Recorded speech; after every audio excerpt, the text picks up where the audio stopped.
Before we dive into the depths of darkness and this chilling tale, if you enjoy these mysterious journeys, don't forget to like the video and subscribe to join the Night Tales family.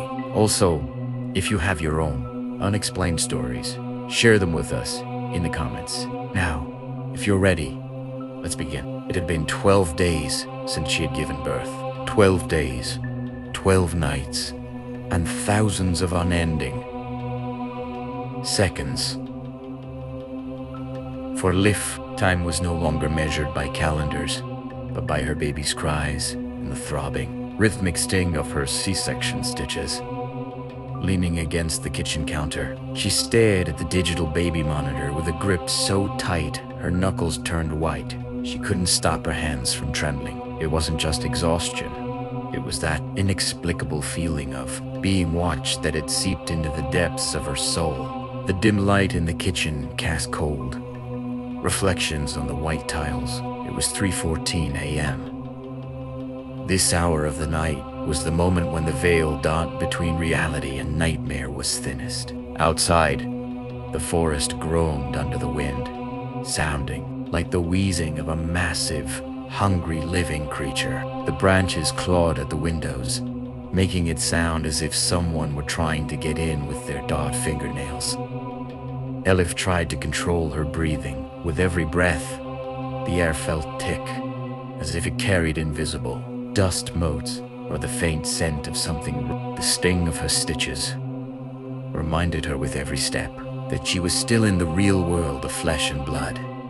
But that reality brought a sense of profound vulnerability. The static noise from the monitor, that familiar white noise, was suddenly cut as if by a knife. Even the hum of the refrigerator seemed to die out. In its place came an absolute, deafening, and heavy silence. It was a silence so deep that Elif could hear the pressure of her own heartbeat against her eardrums. Thump, thump, thump. Then she heard it. The sound was coming from upstairs, from Ken's room, but it wasn't the murmur of a baby or the rustle of a child turning in its sleep. It was the sound of heavy, wet footsteps, as if the dot soles of someone's feet had been dipped in liquid, slapping against the hardwood floor. Slap, slap, slap. An ice-cold drop of sweat trickled down Elif's back. There had to be an explanation. Selim. Yes, Selim must have gotten up. But Selim's footsteps weren't like this. He walked heavily on his heels. Though this sound was wider, stickier, and more alien. Selim, Elif whispered. Her voice vanished into the emptiness of the kitchen without an echo. She barely recognized her own voice. It was so frail and filled with dread.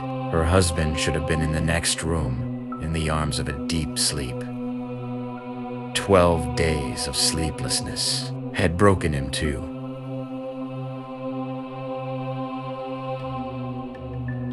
But the footsteps didn't stop. This time, a rasping sound rose from the monitor. It wasn't a snore. It was as if someone had pressed their lips completely against the microphone, trying to empty all the air from their lungs at once. A muffled, damp wheeze. Then came a sound that froze Elif to her marrow.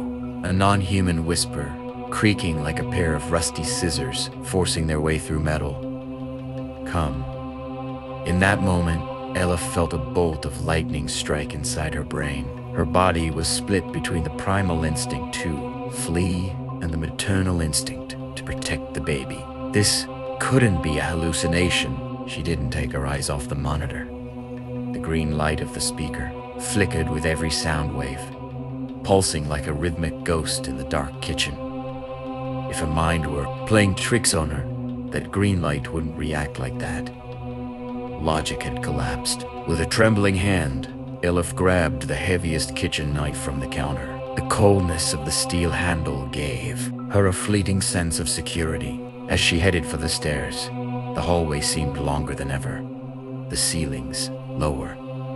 The upstairs hallway was ice cold, as if the heaters had never worked in that part of the house, trapping the harshest frost of winter between the rooms. Her heart hammered against her rib cage, and fearing her stitches might burst, she moved with slow, deliberate steps. Every stairboard creaked as if the house dot itself were begging her to stop. She paused at the door of Can's room. Though she had left it only a crack open before bed, the door dot was now wide open. The pale yellow light of the nightlight fell across the crib like a lifeless shroud. The air was thicker here. She felt the oxygen thinning, replaced by the scent of sulfur and decaying meat. Elif rushed in, holding the knife like a shield. The crib was empty. The emptiness hit Elif like a physical blow. The blanket lay strewn on the floor, as if someone had snatched the baby out from under it in a violent rush. But the terrifying part wasn't the baby's absence. In the center of the snow-white sheet inside the crib, there was an oily handprint. It had 5 fingers, but they were at least twice as long as a human's. The knuckles protruded at anatomically impossible angles, leaving a black stain on the fabric as if acid had been poured onto it. Elif looked at the window. It was locked. There was no entrance other than the door. Despite the warmth of the room, she felt cold fingers crawling on the back of her neck. The monitor crackled again in her sweaty palm. This time, the sound didn't come from a distance. It came from the depths of the wardrobe right behind her. Through the monitor in her own hand, she was hearing the echo from a closet in the very room she was standing in. It wasn't an echo, it was a predator saying, "I am here. We are here." Elif turned around slowly, as if every bone in her body were made of glass and might shatter. The wardrobe door was ajar by about a centimeter. From within that dark gap, that narrow slit, two tiny, pinhead-sized, bright red dots stared at her. They were less like eyes and more like 2 glowing embers, burning in the heart of darkness. They didn't blink. "Give me my baby," Elif said. Her voice was now nothing more than a rasp. The hand holding the knife, Dot shook so violently that the metal surface caught the light of the nightlight in flickering flashes. "Whoever you are, whatever you are, give my baby back. You cannot take him from me." The reply from the closet was a high-pitched, rhythmic, and mocking laugh something no human throat could produce. It was an attempt at a baby's giggle, but distorted by 1,000 years of malice. The wardrobe door flew open as if there had been an explosion inside. Nothing lunged out, but the sight made Elif's knees buckle. All the baby clothes they carefully washed, ironed onesies and booties were shredded and soaked in fresh, warm blood. Ken's favorite blue onesie was tossed into a corner, chewed and spat out as if by a wild animal. At that moment, a sound came from downstairs from the kitchen she had just left. From the other unit of the baby monitor in the kitchen, Ken's agonizing, lung-tearing cry rose. The sound was so loud, the speaker seemed ready to burst. Elif was in shock. How could her baby be downstairs when the room she was in had been empty 5 seconds ago and was now covered in blood? This was a moment where space and time bent, and logic lost its reign. Elif dashed into the hallway. The pain from her stitches no longer mattered. Her body was washed in adrenaline. When she reached the top of the stairs, she stopped as if hitting a wall. The light in the foyer below had gone out. In that pitch-black darkness, at the very bottom of the steps, stood a silhouette. A tall, thin, human-like but gray creature with skin vacuumed onto its bones. Its neck was long like a swan's, but its shoulders were crooked. It stood with arms spread wide as if wanting to embrace Elif.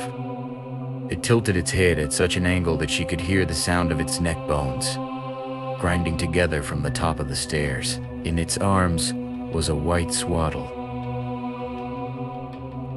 The creature opened its mouth as it looked at Elif. This wasn't a simple movement. Its jaw sagged down to its chest, defying all human physiology. There were no teeth, no tongue, only a pitch black, bottomless void that swallowed the light. "Selim!" Elif screamed with all her might. "Selim, wake up! Help!" Downstairs, the door to the next room swung open, its hinges straining. Selim stepped out. But this wasn't Selim. His movements were irregular, his body jerking like a puppet moved by invisible strings. His pupils were completely gone, replaced by a pure white, veinless film. He turned to his wife with a robotic motion. When he opened his mouth, the same rasping, rusty scissors voice from the monitor spilled out. "He is listening to our lullaby now, Elif. Be quiet. Do not wake him." Selim began walking toward her. His hands began to lengthen before her eyes, his fingertips sharpening into scalpels. His skin stretched, and the veins beneath appeared like black ink. The thing wearing Selim's skin lunged at Elif in the narrow hallway with terrifying speed. Elif threw herself to the side, feeling a sharp sting as if she were being split in two by a blade right. Through her stitches, when Selim's hands hit the wall, she saw the concrete crack and the plaster fall.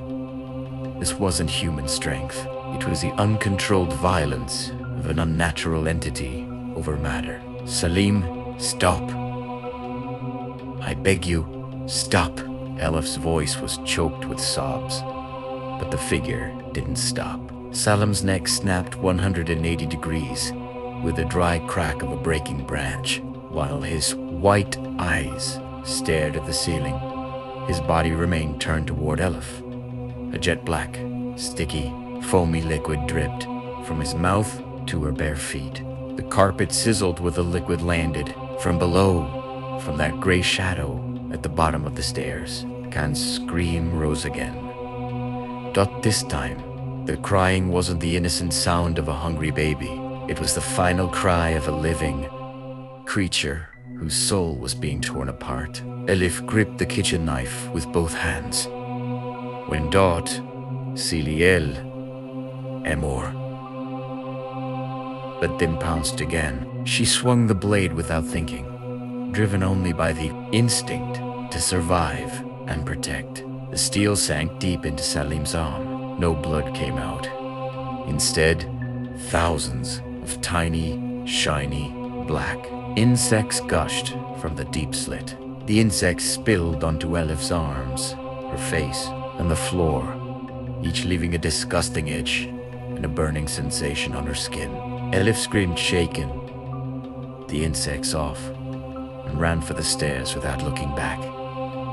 The steps were no longer wood. They had turned into a slippery, melting, Lieben, Tisway, as if acid had been poured over them. With every step, the floor sank inward, as if the house were trying to swallow her whole.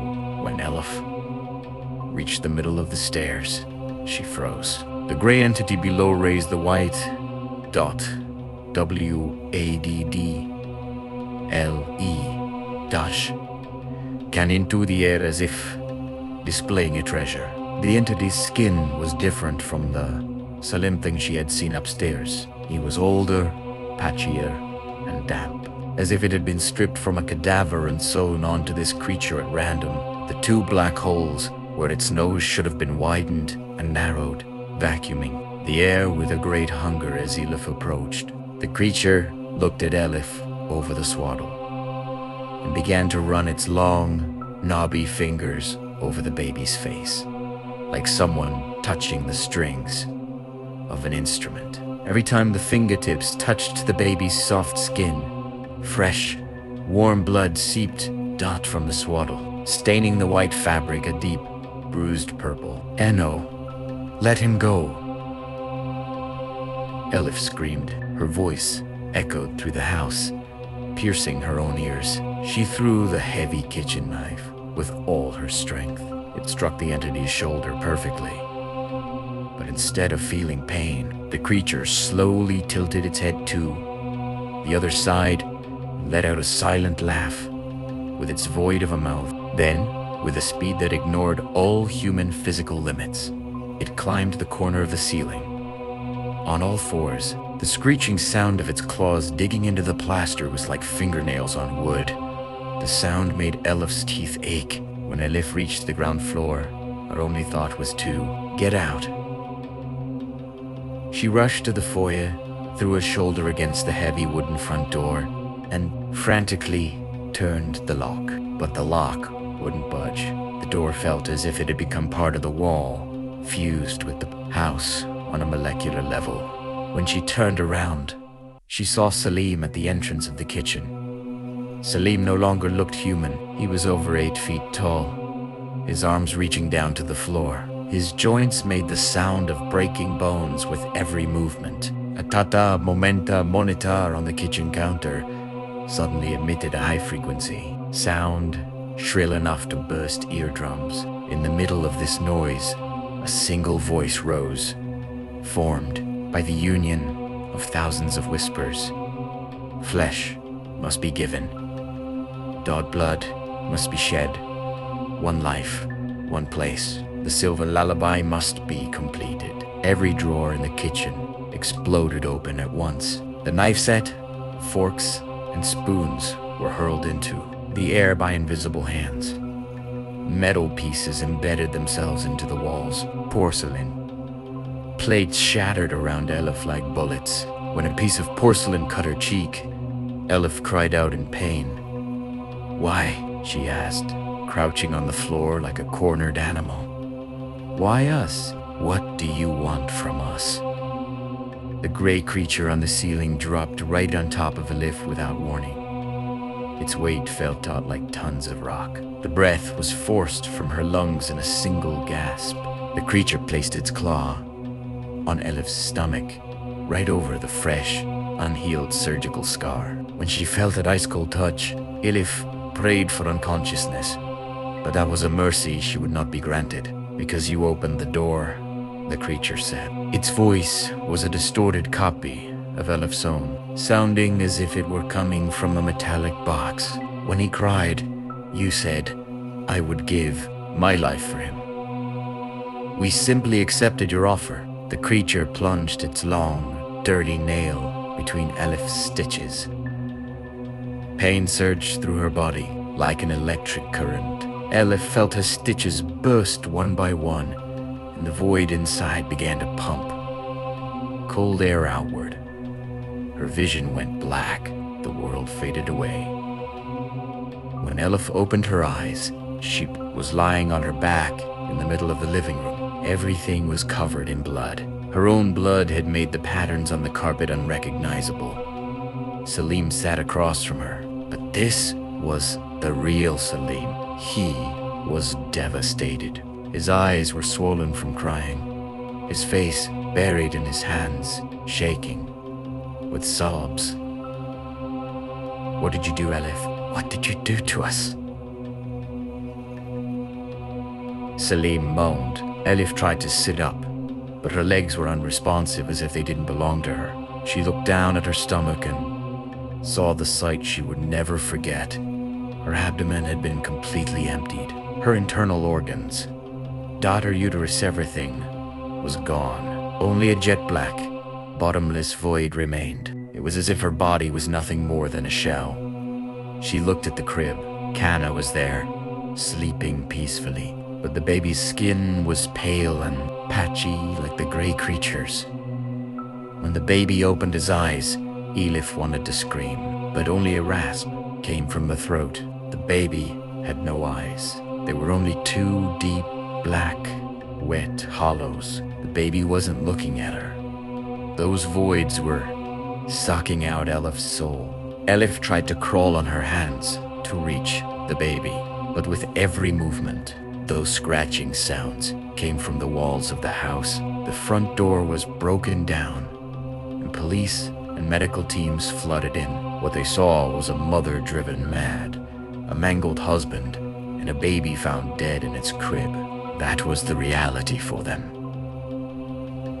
But for Elif, as she was placed on the stretcher, she saw dozens of dark-gray creatures hanging from the ceiling. They all stared at her silently, holding a finger to their lips in a she gesture. As the ambulance doors closed, one last whisper was heard. "Your sleep will never end, Mother." When Elif opened her mouth, black insects poured out, and the world went dark once more. When she opened her eyes again, the fluorescent lamp above her flickered rhythmically. She was in a hospital room. Selim was there. His hand was warm. It was all a nightmare, Selim said. They said it was postpartum psychosis. You hurt yourself. Elif believed it for a moment. She had too. When they were discharged and returned home, the sunlight made the house look brighter than ever.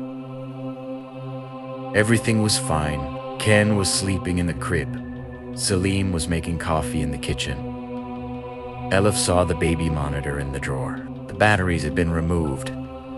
"It's over," she said to herself, but just as she was about to leave the room, the monitor screen lit up with a flash, despite having no batteries. In the grainy green image of the night vision camera, Elif saw her own back, and right behind her, in the dark corner of the ceiling that the sun couldn't reach, hung that gray creature on the screen.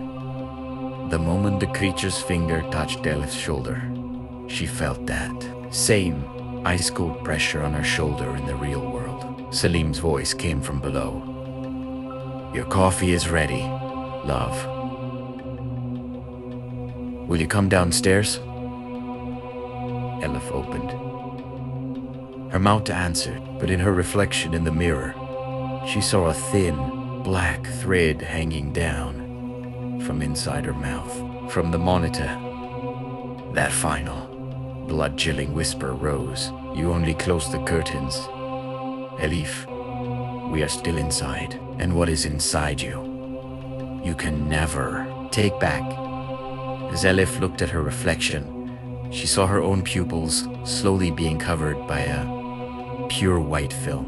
Now, the silver chime of the lullaby had filled the entire house.